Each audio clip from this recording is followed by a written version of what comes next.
Hello, hello, hello. We are doing a match preview for Orlando City versus Philadelphia. The game is being played this Sunday, October 25th, 2015. It's the last game of the year for all MLS teams. Before we get started, there's some big news in Orlando, not related to Orlando City, but related to the new women's team, the Pride. It appears as if we've traded for Alex Morgan. Obviously, at this point, I hope you all know who Alex Morgan is. U.S. national team striker, married to our, role player, Tony Sarasco. And we gave up the farm for her. We traded the first pick in the draft, 2 international spots, and apparently 2 other players, one who's going to be not protected by Houston. I think her last name is Kreister, and another player who they haven't named. So, that's big news. That's a good way to start a franchise. Eli, what are your thoughts on Orlando City just trading and starting the women's franchise with Alex Morgan? I mean, that's a massive deal because you got a new club. You've got Tom Sermanni, who, probably should still be the U.S. coach if he wasn't forced out by a player revolt, if you want to call it that. I got to cover the Philadelphia Independence when the team was in Philly, so I have some time with those circles. And if you can start a franchise with Tom Sermanni and with a forward like Alex Morgan, you're a good deal of the way there to really getting yourself off the ground. And guys, by the way, Eli from Philly Soccer Page is joining us tonight. Last time we played Philly, we had some technical difficulties, and you might have seen him on City Soccer Talk Live. Ron said he was going to join us tonight, and I don't know where he is. So just me and Eli to finish the season off. But anyways, Philly has a gut-wrenching loss in the Open Cup. That's what they were playing for. The scoreboard reflects that they've come out a little flat since then. Not that familiar with Philadelphia. So, Eli, what's up with the most recent form? It's been ugly. This team started slow, continued slow, stayed slow, and they really, really built up this program that was all about winning this Open Cup final. They came a post away from winning it last year, and now that they've gotten back there to the final, that was everything to them, was winning that game, beating Kansas City, a team who was a decent rival with the Union when they were in the Eastern Conference before they moved over to the West. So winning that game was really important in what they based their season around, and when it didn't go their way, the bottom kind of fell out. So we've seen over the last couple games, specifically the New York game, where they just got blown out in that first half. Some guys who really look like they're ready for the offseason. And Eli, are you expecting the same kind of performance versus Orlando? Do you think the team will just come out flat? Oh, hello, Ron has joined us. Yeah, I mean, this game to me should be about as fun as a soccer game can be, because Orlando needs goals. I mean, that's the only chance they have of surviving and somehow trumping New England. New England needs to lose, and you need Orlando to score a lot of goals if you guys are going to get through. So this game should be wide open and just, this should look like an all-star game in some respects. So, as someone who's in the stadium, goals in attacking soccer is all you can ask for. So it should be a fun one at least. I mean, statistically speaking, we probably won't score 9, but I do think we'll field a full team, and I do think we will try. Do you expect a full team from Philadelphia, or is there some kind of younger players you're trying to mix in some minutes to see what you have for next year? Well, 2 things about Philly and younger players. Philly, A, doesn't have them, and B, doesn't play them. So we have seen one of the shallowest teams in MLS this year. The poor roster construction that's gone on in terms of what Nick Zakevich did, before he was recently run out of town by owner Jay Sugarman. This team has been crippled by a lack of depth. And so the young players they have, Jimmy McLaughlin had appendicitis, so he's done for the year. Pfeffer's been in and out of form and injury. So your only young players are really Fernando Aristigueta and Eric Ayuk. But the thing you have to remember is Jim Curtin is also auditioning for his job, same as any of these other players, with the announcement that Philly's going to sign a sporting director in the next week or two. So I expect the Union to be full strength. They're full 11, except for maybe this Andrew Wenger experience, whether they're going to try him at left back, right back, center back. That's the only potential I'm really expecting. Jim Curtin said today that he's going to put out a team with the goal of winning this game on Sunday, not to try and compete, not to try and get guys minutes, but to win this game for the fans for the final home game of the season. And Ron, we opened talking a little bit about Alex Morgan. Did you want to chime in on that? Well, obviously that's the best way to get your MWSL team going. We kind of had a feeling that would be the case when Carrasco came aboard. There's just a lot of coincidences there, but even if you have to sell the farm, I mean, with that league right now, it's all about getting attendance, and there's no better way to get attendance than having her on your team. I just looked at who they're giving up, and 2 international spots, the first pick in the draft.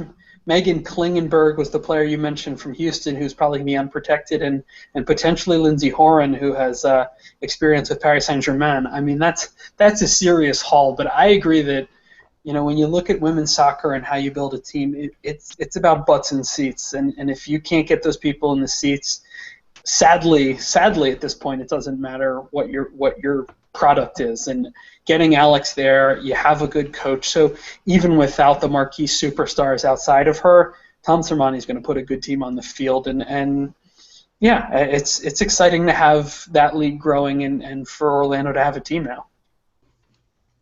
Well, I think the overall feel is that we're really pumped about it, and you know, we have just tripled our organization this week. You know, we got a USL team and a women's team. It's just like there's so much going on with Orlando soccer. It's just, you know, I'm lost for words. I mean, you guys have been watching the channel. I'm hardly ever lost for words. So, you know, I mean, Ron, do you have any general sentiments just about the rapid growth that we've seen this week? Well, it's amazing where they've come from in such a short period of time, but I mean, we knew the USL team obviously was going to be, it was imperative for the club to have one. And then the NWSL team just makes sense because the market is so good. You know, it's a market like Seattle or Portland where if you're going to bother to have a women's soccer team, this is one of the places to have it. And we should be proud that Orlando is one of the best markets in the country for soccer. I mean, it's right up there with you know, Portland and Seattle basically, and some good Canada markets as well. So yeah, I just look at it as you know, we're really lucky down here in Florida to have what we have with Orlando City. Because there's a lot of places that wish they had the collective group of a team, just the organization in general that we have, and we have it right away in year one in MLS. Cool.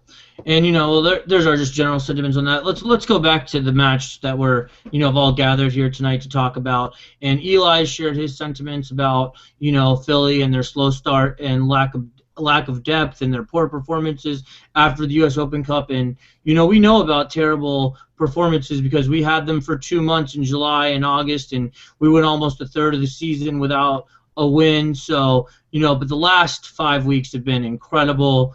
And, you know, the fans, you know, this past game were incredible, and the game was great, and everybody had this magical feel coming out of Friday night, and we were really feeling our chances. And then New England comes out and shits the bed. So, you know, that's just the general feel here. And Ron, you know, we need to score 9. What kind of team do you think we're going to field up? Do you think we'll? Well, they don't have to score 9 if they get a lot of help in the other game. I mean, seriously, you could get away with 5 if the other team gave up 4. I mean, who knows how this last week's going to go? It's pretty impossible, Brick. I mean, I would expect Orlando City to win just because they have a little bit of something to play for this week, and Orlando City's shown when they've had something to play for these last 5 or 6 weeks, they've been virtually unbeatable. So, yeah, I see them. I see them making, you know, a fun go of it. I mean, no offense, Eli, and I know Eli won't take any offense, but I see like a 3 or 4 nothing scoreline, and it will be up to the other game to bring that goal differential closer than what it is now. But I think they give it a real go. This team always has a flair for the dramatic. They even in disappointing losses, it seems to I don't know. They just have a little bit of magic in them, and I think I think they put on one last display to make us proud. I obviously don't think it'll matter in the end, but if they can get up there, if they can get an early goal against Philadelphia, then you could see maybe a landslide or type game. But if Philly gets one early, then you might see Orlando City just take it easy the rest of the game, knowing it really probably doesn't matter. Yeah, I think there's two things with that. One, with Maurice Edu out of the lineup, the Union defense has just been bad. There's no way around that. The Union's defense has been bad. Richie Marquez has done a really nice job at center back, coming in as sort of getting his first year as a starter, but he's a player who needs a veteran organizer next to him. And they tried that with Steven Vittoria. It didn't really work. Vittoria, after his performance last week in New York, pulled off at halftime, yellow carded, he's suspended for this game. So with Edu and Vittoria out, you'll see Ethan White probably standing next to Richie Marquez, and Kyle Larin is just salivating watching film of that matchup, because what White wants to do is White wants to get up the field and put a body on someone. If you can get initial movement on White, you can beat him. If you are going to just put your back to him, and he's done all right against defender, White will just cry and ghost off his outside shoulder. There is some serious territory to be gained, and Kyle Larin makes those runs. So that really, if from a Union perspective, that's the matchup you're watching, because if Larin wins that, obviously the game's over. Orlando's going to get a couple goals. But if the Union hang on to that, you never know, because the other point I was going to make is that Philly counterattacks. That's at times that's all they want to do. They don't want possession. They don't want to hold the ball. They just want to counterattack. So if Orlando gets into a game, and with as many young players as Orlando has, they know they need to score goals. If they start pushing bodies forward, the Union are going to counter like crazy. So that's the thing. The first goal, and if the Union can counter, because if the Union can counter, even if Orlando scores 5, the Union might get 2 or 3. Right. And again, great game to watch for the neutral or someone who just wants to see some goals. But yeah, not terribly productive for either side if that ends up being the scoreline. We've been susceptible to the counter, but also, if you're gonna counter, you're running at our 2 best players. I mean, Higuita and Sorin should be there to just sop up whatever you're gonna bring. And I mean, they've been playing out of their minds during this last little streak when they've both been together. I mean, we've had some absences due to cards and whatever else. So, I think we feel the full lineup. Obviously, you mentioned it, Eli. We'll see Larin up top. I would think that we'll see Winter on the right. Kaká should be back and be our man in the middle after absence last week on yellows. I think on the left we have to play Rivas. He's been out of his mind. His crosses last week in the first half and in the second half were unbelievable for him. Just the way he's progressed over this season is, I think, going into next season, I hope he can build on it. So he'll see him on the left. I think we see Breck Shea back at left back. He's returning from yellows. The same center pairing of Colin and Hines. And on the right, I think we'll see Corey Ash, unless Ramos is fit. I'm not sure that he is yet. So, Ron, what lineup do you think we'll see? Well, I mean, that's probably a smart. I mean, if it was me, knowing how many goals you need to score, I'd have Rivas on the left, and I'd move Breck Shea up to the right. I know I've been talking forever that Breck Shea's best position is left back. I totally agree with that here. But if it's a one-game scenario, you got to score a bunch of goals. I'd rather have Breck Shea up there than Adrian Winter. So I say you just go for broke, and you throw those, Rivas, Larin, Kaká, Shea up there, and you have Bowden at left back, and like Ramos or Ash at right back, doesn't matter. And then I think if say you're up 1-0, or even if it's 2-1 or 3-1, at some point I say you just go 4-4-2, and then bring in Roches to go right up there with Larin, because this team has one way they attack. They try to get a through ball to Rivas, they cross it in, and Kyle Larin is usually good enough to get a goal over the course of a game through it. But if you can have 2 guys in the box for 45 minutes going after those headers, I think they could score a lot of goals. But you are going to be susceptible to counter. But who cares? You got to score a boatload of goals this week. So you're just going to have to pray that Colin and Hines can take care of Philly on the counter. They'll probably get a goal that way, but you got to go for broke. Nothing to lose. So let's talk about that.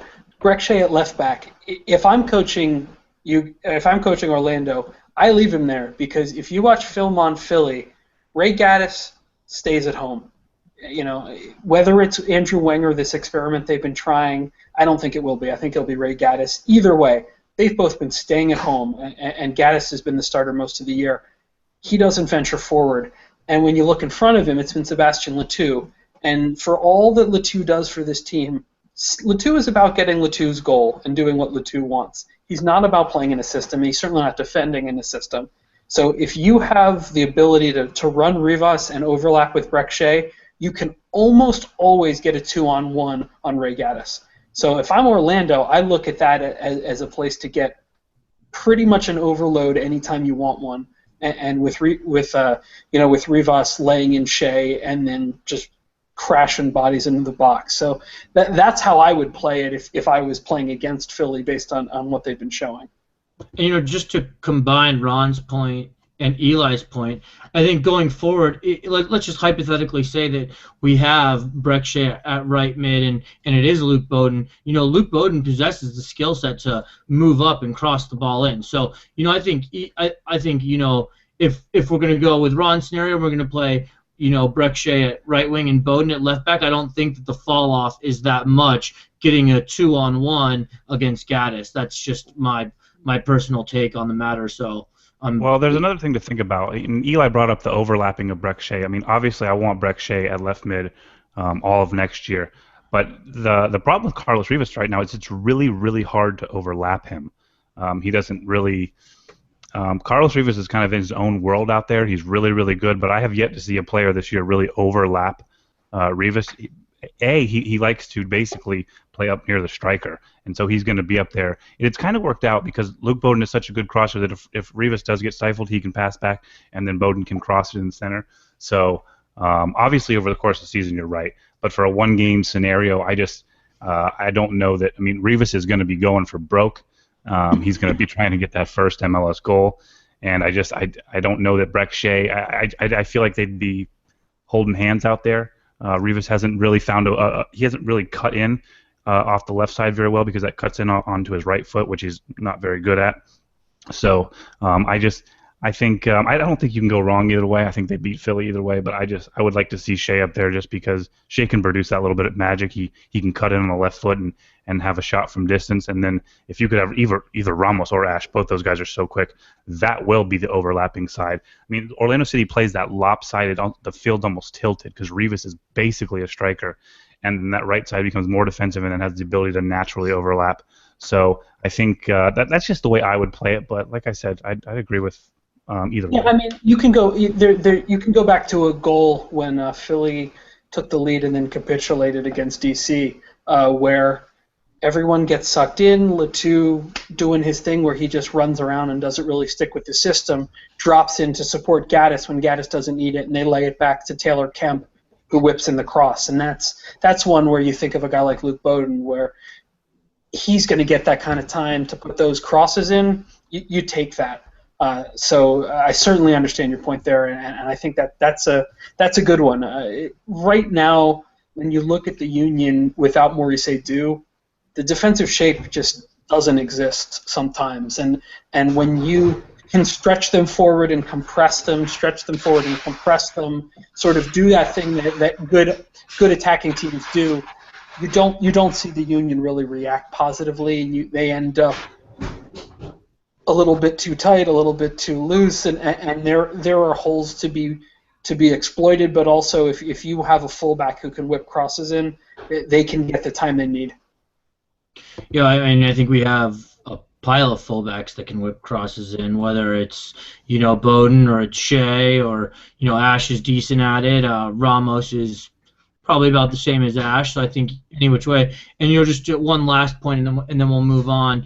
I think Shea is maybe one of the only players on our team that can just take a person on with the ball at his feet, one-on-one, and make something happen. So maybe that's why Ron would prefer him at the right wing for one game only, because if he has the ball at his feet, he can make a play. And, I think that just they're directly man versus man. And I think some of the other attacking options on our team actually can't, they can do it, but they're just not as good as Shea is at it. So, Ron, do you want to follow up on that? I was just saying, like, if this was the middle of the season and I'm wanting to just beat Philly and coming up with a tactical way to do that, yeah, Shea's at left back. But like I said before, he gives you too much of an offense. I mean, Adrian Vinter's an industrious guy. He serves a purpose in games that you have to tactically go back and forth with, and he provides good defense.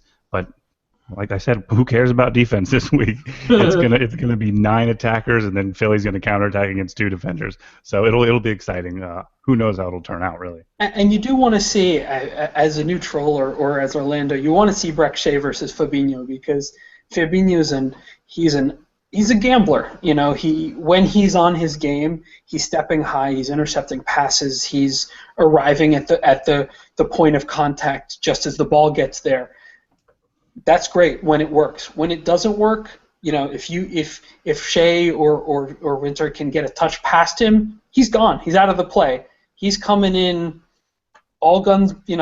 Guns are out, ready to go. He's crashing into tackles. Kind of like Aurelian Collin.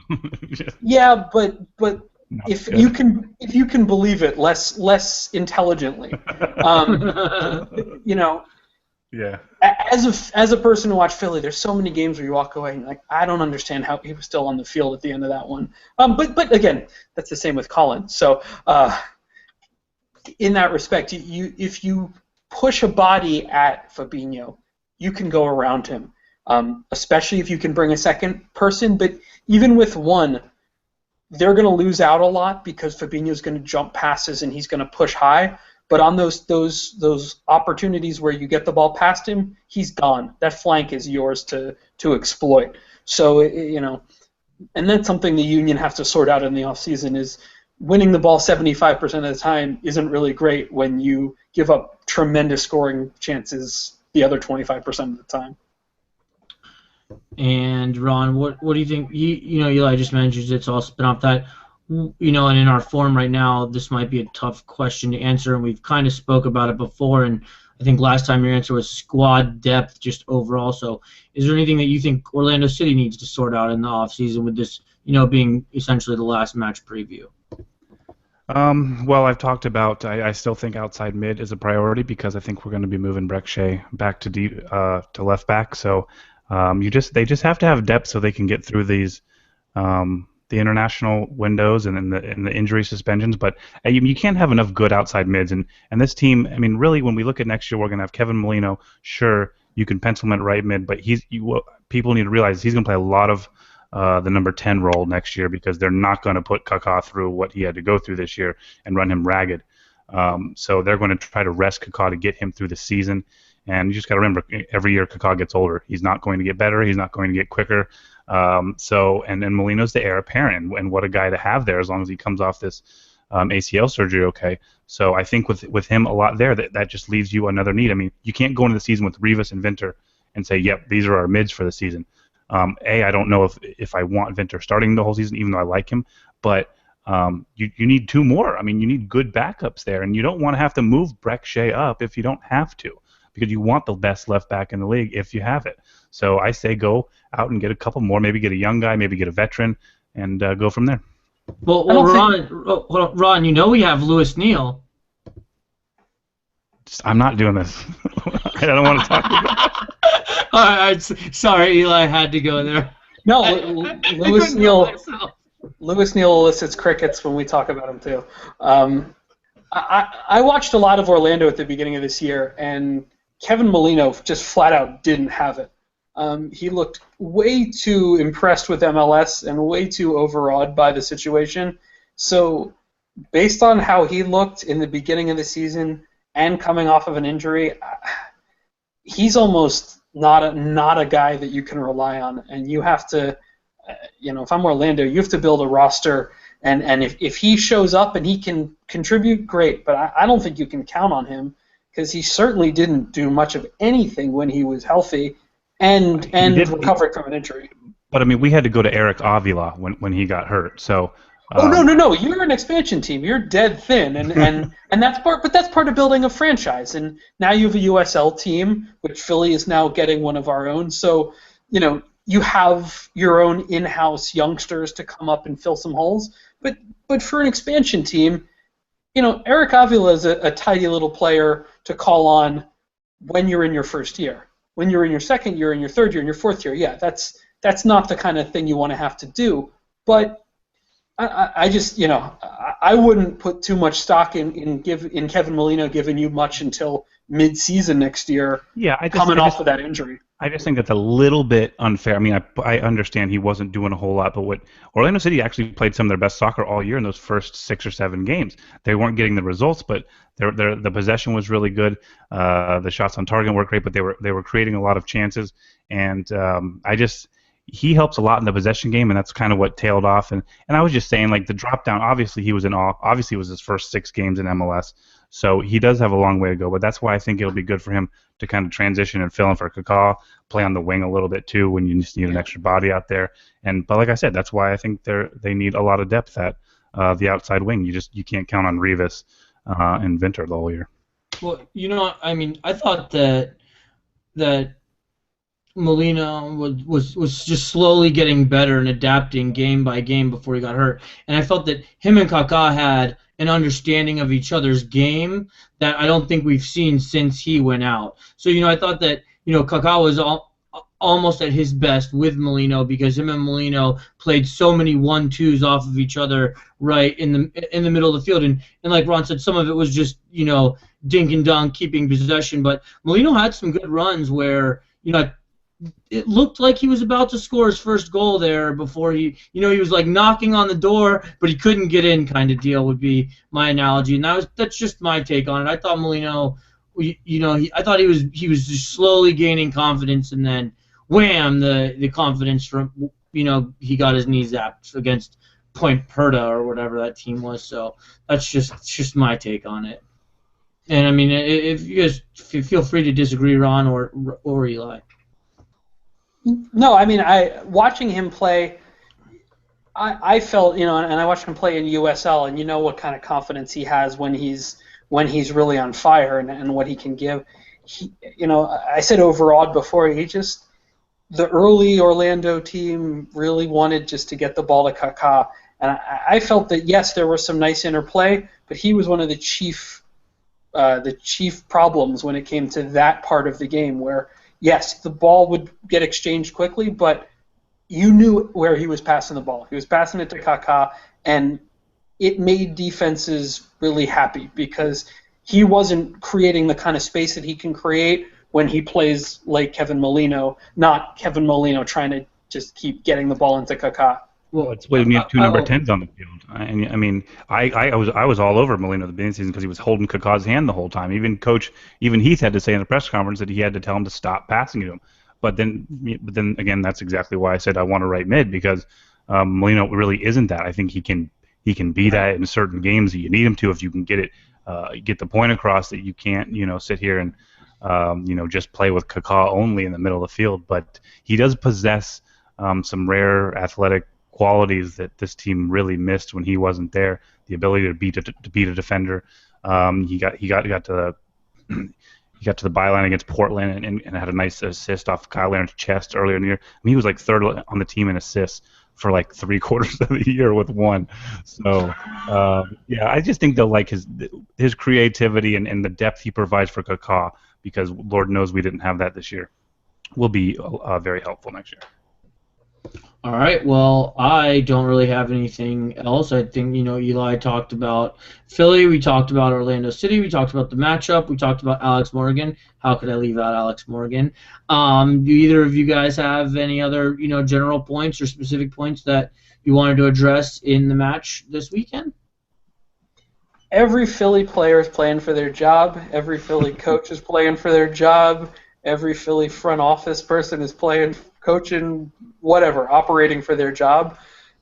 Jim Curtin wants to win this game in a big way. The Union capitulated in such an, I've said capitulated an awful lot, but that's what's been happening lately here in Philadelphia.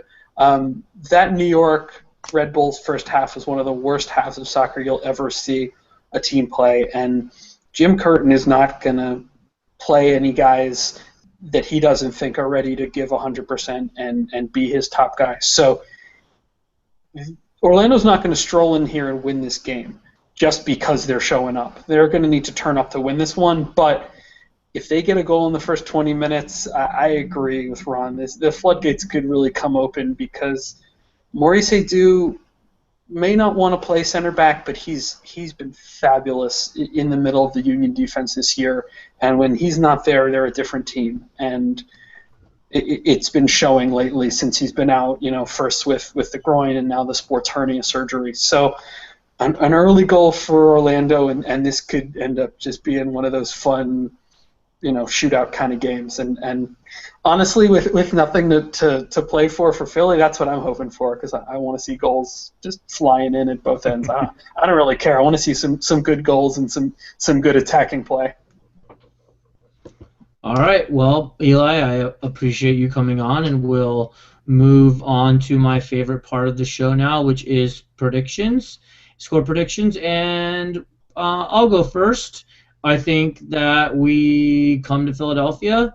I don't think that we score enough goals to, make it happen for us. I didn't even think we were going to make the playoffs after August, and then I, caught my hype train, went up and up and up, and now just to feel this way again. So I think 2-1 Orlando City. Ron?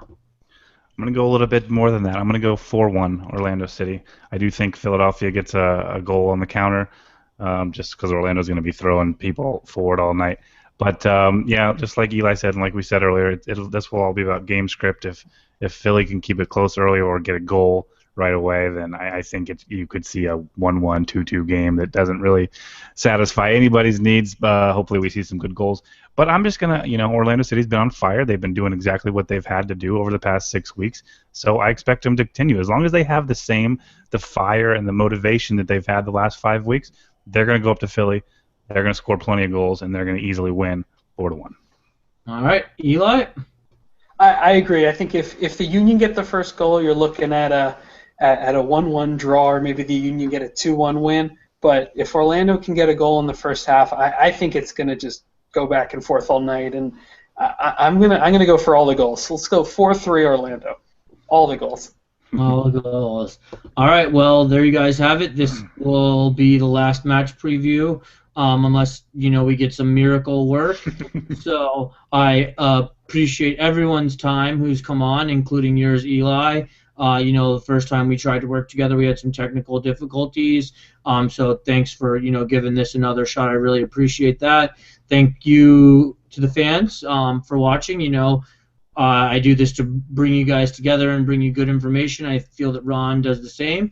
And Ron, thank you. Like words can't express how much I appreciate you coming on every week and being a great co-host. So, that's just...